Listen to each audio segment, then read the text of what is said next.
Close by is another statue donated by the French Grand Orient Temple Masons to the Masons of America, celebrating the first Masonic republic called the United States of America. 14 U.S. presidents, including George Washington, are known to be 33rd degree Masons.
Leopold and Nathaniel Rothschild became the next generation of godfathers to take charge of the family fortune. They were like the Parker brothers of Monopoly, and they played the game like they invented it.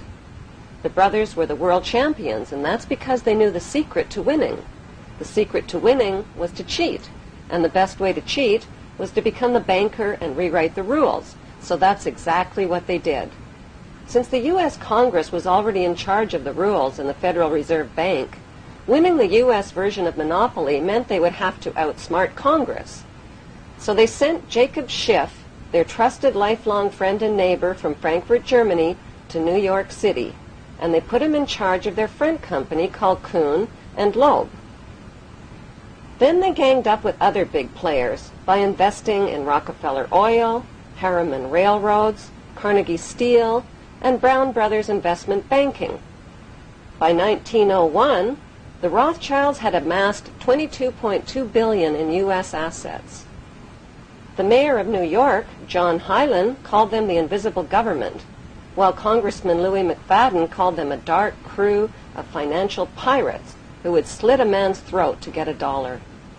When Woodrow Wilson became President of the United States in 1912, he sold out America. Wilson was backed by Jacob Schiff and Paul Warburg, who worked in the United States as German immigrant agents for the Rothschilds. In 1913, Paul Warburg rewrote the U.S. monopoly rules with the help of Senator Nelson Aldrich. They called the new rules the Federal Reserve Act. With President Woodrow Wilson's blessing, the U.S. Federal Reserve Bank became a privately owned central bank, free of government control. The pirates divvied up the private stock in America's money supply and made Rothschild agent Paul Warburg head of the U.S. Federal Reserve. To collect their bounty, they also created the Income Tax Act and the hated IRS. With the stroke of President Wilson's treasonous pen, the banker gangsters became the Fed in 1913 and have owned a virtual monopoly over the U.S. economy and the taxpayers' money ever since. They can print money out of thin air, control treasury loans, and profit from interest rates. Since their biggest windfalls come from loan profits and weapons sales, wars and death are not only profitable, they're desirable and necessary. Today, American citizens owe these merchants of death approximately $70,000 per citizen.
Hitler wasn't the only madman to rule over Germany. Kaiser Wilhelm II led Germany to its destruction in World War I. Crippled since birth with a useless arm, Kaiser Wilhelm was the grandson of Queen Victoria and the great-uncle of today's Queen Elizabeth II. It was no accident that Kaiser Wilhelm chose Max Warburg as head of Germany's secret service.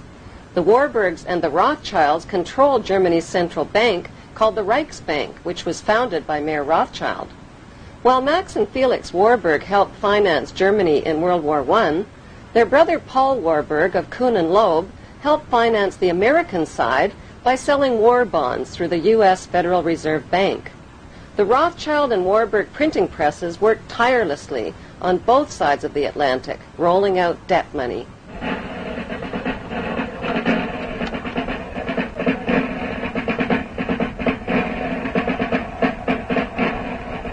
Germany won the First World War by 1916 without a single shot being fired on German soil. British convoys were blown out of the Atlantic by German subs, the French army mutinied, and the Russian army was defecting. With British Prime Minister Lloyd George up against a wall, Lionel Rothschild and the Jewish Zionists offered the British a deal they couldn't refuse. "We'll bring the United States into the war as your ally and win the war for you," they said, "if you'll promise us Palestine." In April of 1917, President Wilson got the green light and declared war on Germany. Because of overwhelming opposition to the war, Wilson invoked the draft and passed the Espionage Act, forcing Americans to fight or be thrown in jail.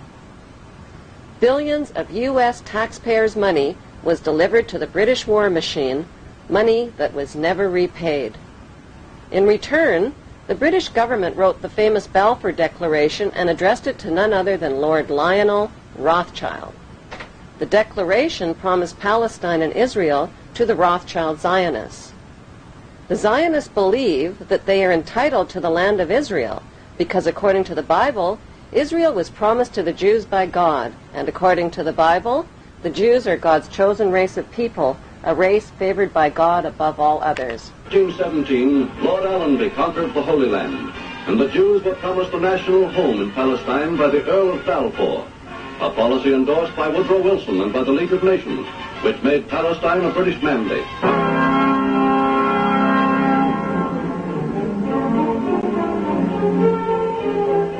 The Versailles Treaty negotiations after World War I were held behind closed doors at the luxurious private mansion of yet another Rothschild family member named Edmund Rothschild.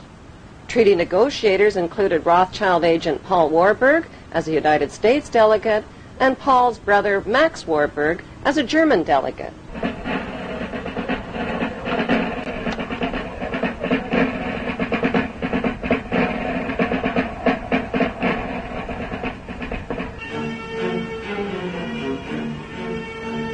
Clemenceau, Lord George, and President Wilson have pulled up armchairs and crouched low over the map.